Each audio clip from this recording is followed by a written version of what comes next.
What's up, everybody? It's Keef Keyz from KeefKeyz.com, and on this episode of Behind the Mix, I'm sitting with the representative, uh one of the components, one of the arms to one of the hottest producing groups out right now from the Legion. None other than Gabe Schillinger. What's up, man? What's up, man? I love the movement you got going on, and I'm honored to be a part of it. So I'm just happy to be here. Okay, so before we start, um, this is a big deal for me, y'all. I've been following the Legion for a little bit now. It's definitely an honor for me to actually sit down and talk to Gabe right now. They have worked with a lot of different people. French Montana, Bun-B, E40. They have worked with MTV, a whole bunch of. We'll get into all of that, but I just wanted to say that this is an honor, man, and thanks for just doing this. Thanks for helping the people out. So, um, before we get into any like real big details or whatever, can you just tell us a little bit about yourself and kind of walk us through the journey of how you got to where you are now? Yeah, for sure. I'll give you the medium version. I won't make it too long, but some details. So, grew up in the Bay Area, Northern California. And started out, as far as music goes, I played bass a little bit in school or whatever, but I never really got into really making music till late in my high school career, like senior year of high school. And that was when my dad had a little recording studio at his house. So that kind of gave me the chance to kind of mess around and play around with some of the stuff that he got. And that's the first time I really sort of fell in love with creating music as opposed to just playing in like, the school band or whatever. And then from there, I went to school for 1 year down in UC San Diego, and kind of mostly did general ed, studied a little bit of music or whatever. Didn't really like the music stuff that had going on down there. Came back that summer after that first year, and I started interning at a recording studio called Tarpan Studios, which is run by a dude named Michael Walden, who is a guy who's won a Grammy for Producer of the Year. He's won a Grammy for Song of the Year, for Album of the Year.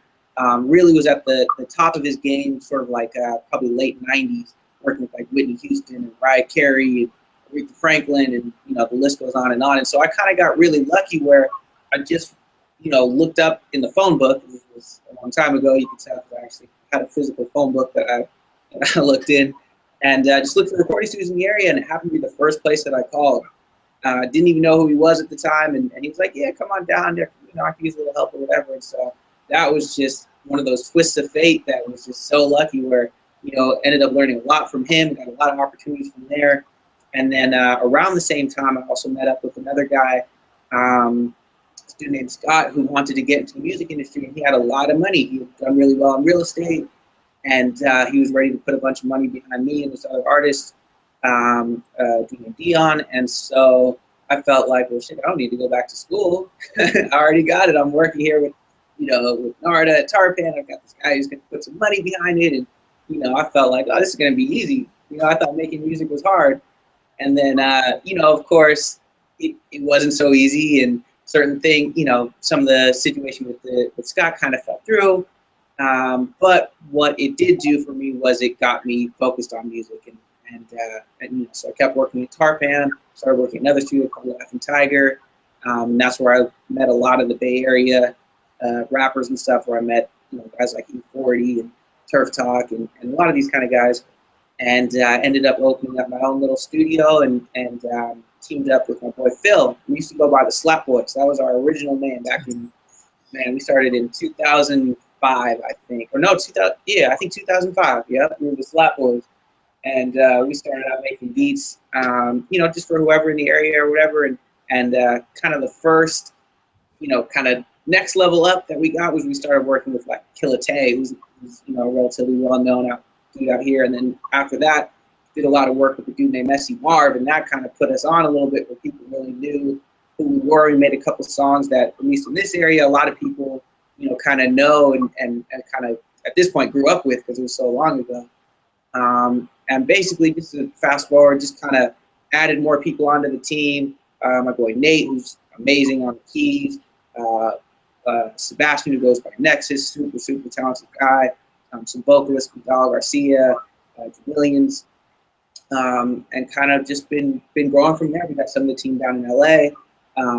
Some of us, including myself, are still up in the Bay, and yeah, that's the medium version. Cool, because I was just about to ask you, like, how did the Legion actually start? We all have our own starting grounds, and now it's pretty cool to hear how you got the experience that you've got so far through the industry, actually working through these studios, and then you obtained that knowledge and were able to actually do your own type of thing. And now we're in such a generation to where startups are like this, and it's not necessarily based upon experience, or a lot of people don't have a lot of that studio experience and those opportunities to meet all of these different artists and to obtain the knowledge to which you can actually run a fully functional music business. And it's pretty cool to hear how you went from studio to studio, and that's kind of how you even built a lot of the relationships that you've built to even get to where you are now. Because a lot of times the main form of knowledge nowadays for everybody is YouTube, where it's the source for everything is Google nowadays. You know what I mean? And everybody has a webinar, and everybody is everybody has a plan to show you how to do it. So it's kind of cool to hear that. I mean, we still have those few, and honestly, it kind of speaks for the business that you have now. It kind of shows the structure and the foundation that you actually have, and why you actually are doing as well as you're doing now with it, and it's because of all of those things that you went through. So, how would you actually describe the Legion to someone that has never heard of you before? Like, how do you describe the Legion? Man, the Legion, well, it's a collection of mostly producers and some singers and songwriters. And man, that's a good question. It's funny. Sometimes it's hard to explain, like especially people aren't super familiar with how kind of the music industry works, and sometimes it's hard to explain what we do. But basically, there's a couple things we do. So right now, I'm in my recording studio, which is in San Rafael, California. Been in this location for about 10 years, and so one of the things that we do is studio time. So people come in, pay an hourly rate for studio time, or they might have something that they're recording somewhere else, and they're coming in and they want to get it mixed. Like for example, earlier today, I had a artist named Mr. Fab in here, who's a dude who, from the Bay. You definitely know who he is. If you're not, you might know who he is anyways. But he's got a ton of people on his new album that I'm mixing, which is pretty exciting. So I got to mix like a Snoop verse, and I got to mix Kendrick Lamar's on there, and Raekwon, and who else? Keisha Cole. I know I'm forgetting a lot of people. It's crazy the features that are on there. So anyway, sometimes people will come to us with projects that they've recorded somewhere else, and they want to get mixed. So that's kind of almost one business, is the recording studio. People are paying either hourly or they're paying for mixes, stuff like that. So that's one thing. And then there's the production side of it. And so that can mean, an artist coming in here and listening to the library of beats we got. We sell them a beat, they buy the exclusive rights. Basically, that means they get to use it. We might make some deals for the publisher or whatever, where we're splitting some of the money in some kind of way, but basically it's their song. And that's, as far as production, that was our business model for almost 10 years. It was really only in the last couple of years where now we've got basically what's really a third business, you could say, which is sort of the online beat game, I guess. And what comes with that, of course, is non-exclusive licenses, and selling leases and stuff like that. And so that's something really, I think I really started doing that probably like the summer 2014, really didn't get heavy into it until about 2015. So it's actually pretty recent that part of the business has come. But kind of like what you're saying, it helps that we've got this background. So there's a really strong foundation. Like you could say, as far as in the online beat game, we're pretty new. We've got this strong foundation where we've been producing for people and been building relationships. And I've been running a business for a long time. So now it's kind of taking that approach and putting it into this new area of business, which is selling beats online.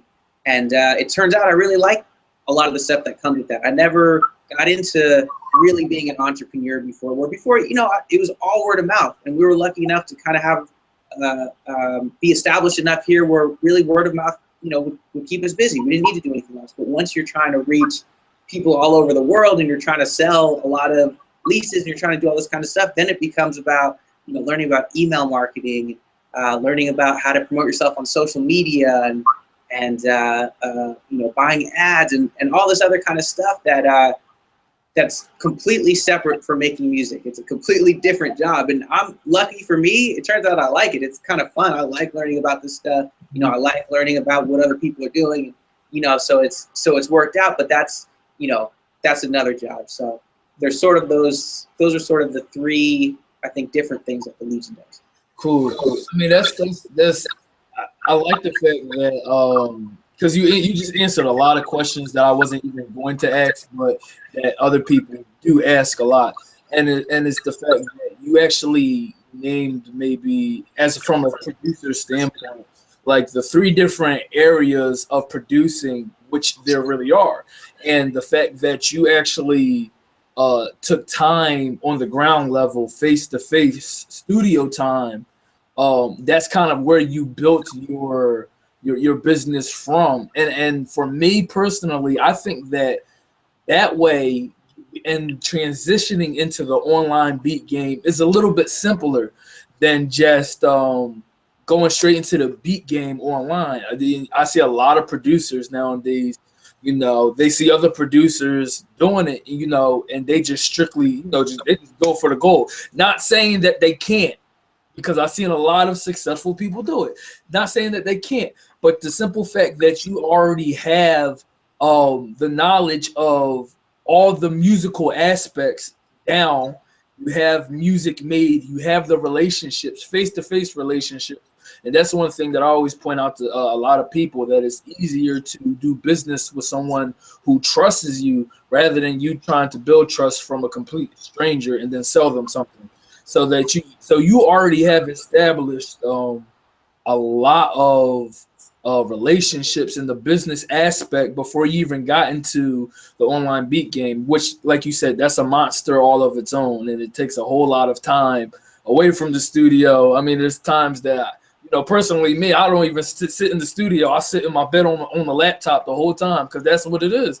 But it's good to hear that, you know, how you specifically built the foundation of what you do now, and it's strictly off of understanding music and the music game first off, because that's the reason why we're in it, you know. And it's not like, you know, if you just start up the business online, then in a sense you're putting out 2 different signals, that you're selling music and that you create it. But the fact is that you lose the sense of creating music sometimes if you strictly focus on just selling it. So the fact that you actually have the foundation of the music scene face to face with the studio time and just being a producer, you know, that kind of helps you out in the business and in the and especially with your online game. I mean, as soon as you, like you said, you're fairly new to it, but when you kind of hit the online game, it's a lot of people kind of recognize it. Like, I remember I just kept seeing the logo everywhere. Then I would hear the beat, and all right. Then later I'll see the logo somewhere else, and I hear a beat. I'm like, all right, hear a logo, and I'm come to find out, I'm like, wow, they are everywhere. I'm like, look, I gotta follow them now. You know what I mean? So guess it's working then. Yeah, it's definitely working. I mean, yeah, no, right on, bro. That's great. That's good to hear. But no, I just wanted to touch a little bit more on what you're saying about sort of that other thing of kind of sitting on your laptop in your room and not doing the creative side of it. You know, it's I do enjoy it. You know, I like coming up with the strategies and that kind of stuff. But there really is a downside to it, and I've actually been struggling that, especially really the last few weeks, honestly, more than ever, where it's a good problem to have, but it's like my email inbox is flooded, you know, which is, it sounds weird to complain about, right? Because it's business. It's people who want to do business with me. It's great. And I've got a membership program too, which I can go into a little bit more if you want. But, you know, there's all this stuff that goes into it where, you know, on Monday I spent about 4 hours just catching up on email. And it's like, again, it's great. I love that, I put forward all this effort into marketing and promoting, and now I'm seeing that come back. But now I'm realizing that's not necessarily how I want to spend my day. So I don't necessarily have all the way the answer, but it's something that I do want to let people know that's a realistic part of it. And part of what I'm learning about, or one solution that I'm really trying to implement, is bringing more people on board. So I've got my team that I've been making music with for a long time. So that's great. But now I'm trying to also incorporate people where I can say, hey, this is how, if I post up a new beat, I'm posting it up on YouTube, I'm posting it up on SoundCloud, SoundClick, BeatStars, SoundGen. There's a million places. It takes like an hour to post up a beat, but now I've got somebody who's doing that specific job for me. And, I want to start having somebody who's going to be able to answer my emails eventually, because otherwise I'm not going to be able to do what I want to do, which is make beats, first of all. Can't forget about that, right? And then also, even from the marketing promoting aspect, the part that's really more fun, at least for me, is coming up with the ideas. But then sitting there and implementing it is not necessarily that exciting, and it's not necessarily the best use of my time. You know what I mean? Maybe I can pay somebody who really wants to learn about this stuff, and they're willing to do it for really cheap, or maybe even free, because they get experience. And then that leaves me more time to do something that's, make a beat, come up with a new strategy, something that's more valuable than just answering an email, which needs to get done. That's sort of what I'm up against right now. So I just wanted to kind of touch on that. That's good to hear that you can actually get somebody just to answer your emails. That's my next goal. That one I haven't been able to implement yet, but that's the next plan, is to slowly train somebody and figure out how to hand it over to somebody. It's hard to give up control too, because if you're an entrepreneur, if you've got your own business, then you probably feel like, well, I can do this better than somebody else, right? But the truth is, even if somebody can do it 75% is good, if that means they're doing that and you're doing something that's going to make you 3 times as much money, or it has 3 times, it's not all about money, but is 3 times more valuable, like it'll help you get a placement, whatever, then that's a trade-off, you need to be willing to make. You need to be willing to give up some of that control, which is not easy to do, but that's something that I'm up against and working. All right. So what was the point in your career that you knew that you were making a difference, I guess, in terms like when did you know for yourself that you're like, you know what, I'm actually doing something? Interesting. I think there's been a few points along the way that have been like, okay, I kind of made it to this next little step, and then this next little step, because it's not, anybody who's in music knows it's not like, oh, here's today, I didn't make it, here's the next day, I made it. There's always all these different sort of checkpoints along the way, and you always kind of want to make it to that next step. But I know one big one for me was back in it was probably like 2006, maybe 2007. I'd been making beats for Phil for a while, and a singer came over to the studio named Matt Black. Mm-hmm. And he was somebody who had actually met at Tarpan, super talented singer, writer. And he came over and he wrote and recorded 5 different hooks. So on beats that we had, all in one night. That's how prolific this dude is. He came up with the concept, recorded it, harmony, whatever, all that shit. And then he went over and he played them all for Messy Marv. And Messy Marv said he wanted all 5 of them. So I remember getting that phone call of like, hey, Mess wants all 5 of those tracks. And I felt like, I'm on. I did it. I'm famous. You know what I mean? And it's such a small, it seems like such a small scale or whatever. And, but to me, that was like somebody who I listened to growing up and I was a big fan of. And I was like, that's crazy. So that was a big one. I'll always remember that feeling. Another one was I remember driving, in my car the first time I heard myself on the radio, heard one of my own songs that I produced. It was a song we did for an artist named Keef Keyz. It was called Nothing Without You. Actually, they had Matt Black on the hook as well. And I remember I was listening to KMEL, which is like the big hip hop station out here. I was pulling up to the studio and the song came on. And I was like confused for a minute, like, wait, did I pop in the CD? And then I was like, oh shit, we're on the radio. So that was a big one. And so there's been different little checkpoints along the way where I try to really remember to take it in and really enjoy it in the moment and try to remember it so I can go back and remember that feeling and be like, yeah, I want to have that feeling again. So what's the next thing I need to do to make myself feel like that? All right, so without being biased towards the many people you've worked with, but if you had to pick one artist that you that you feel like was the best piece of work you've done with, what artist would that be? Where I'm sorry, it cut out a little bit. So you're saying what? Like what? Who is that one artist that you think that you was your favorite to produce for? Oh, okay. Yeah, that is tough. without being biased, let me say Right. that. I mean, man, I guess the definitely working with Messy Marv was a big one because that was really one of my favorite artists. That was somebody who kind of put us on where it took us sort of that next level where a lot of people knew who we were.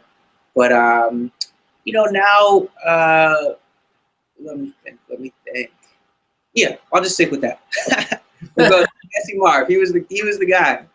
That was a big step. So there's so many artists that I've been excited to work with, but that was sort of that first one where it went from sort of not really working with anybody that maybe anybody else had heard of to somebody who had. So that'll always kind of hold a special place for me.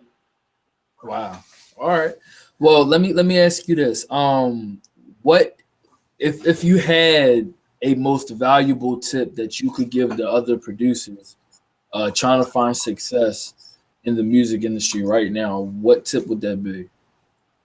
Man, that's tricky because there's so many, like we're talking about, there's so many aspects, right? There's like, I could give like a marketing tip, or I could give like I'll do this, let's keep it, for this question at least, I'll keep it a little bit more about the music because I think it's easy to forget that's what it's all about, really. Like you can learn all about email marketing and all that stuff, and that's great, but really it's about, the quality of music. So I know for me, a big tool for me in getting better as a producer, especially when I was first starting out, was listening to songs I like and then trying to recreate that exact beat and try to get as close as possible, like note for note, sound for sound, the rhythm, the sex, everything. What that forces you to do is it makes you actively listen in a way that you just wouldn't otherwise. Like, sure, every producer, if they're listening to music, they're always kind of active and going like, oh, okay, I hear that snare or whatever. But if you need to recreate that note for note, you'll listen to it in a way that you hadn't before, and it will force you to step up your game because you'll have to figure out,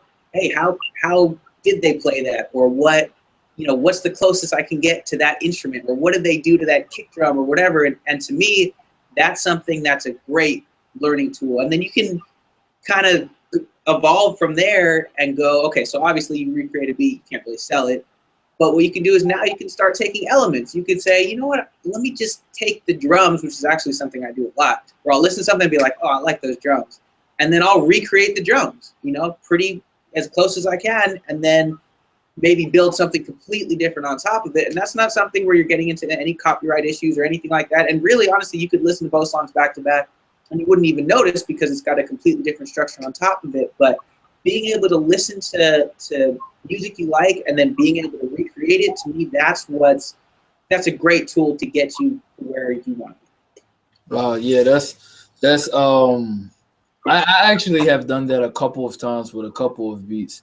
Not too often, but you do find yourself it's hard to recreate something so elaborate sometimes, but it really does forces your ear to actually listen. I'm a piano player and a drummer as well, so a lot of times I pick up on little riffs and runs that normally if you were just listening to it one time you wouldn't have picked up on, but it's like you literally train your ear to look for things, and when you do that, you'll find yourself in your DAW looking for things, going through your keyboard looking for things. Like you'd be like, no, I don't like 32 notes there, 30-second notes there. I like 60 notes there. Like, but normally before you would never think of anything like that because you don't train yourself. All you do is nowadays you listen to songs, and I'm going to say it. A lot of times you just hear the 808. And then it's like, okay, cool. You know what? I got an 808 just like that. And it's like, no, It's like it's like, have you ever tried to play an arpeggio by hand? You know what I mean? Instead of pushing a button. Have you ever tried to play it? You know, but that really forces you to actually. Oh, that's a really good tip. Matter of fact, I think I have some homework to do just off of that. So, what are some things that you have planned for the Legion in the future? Like, what's to come next?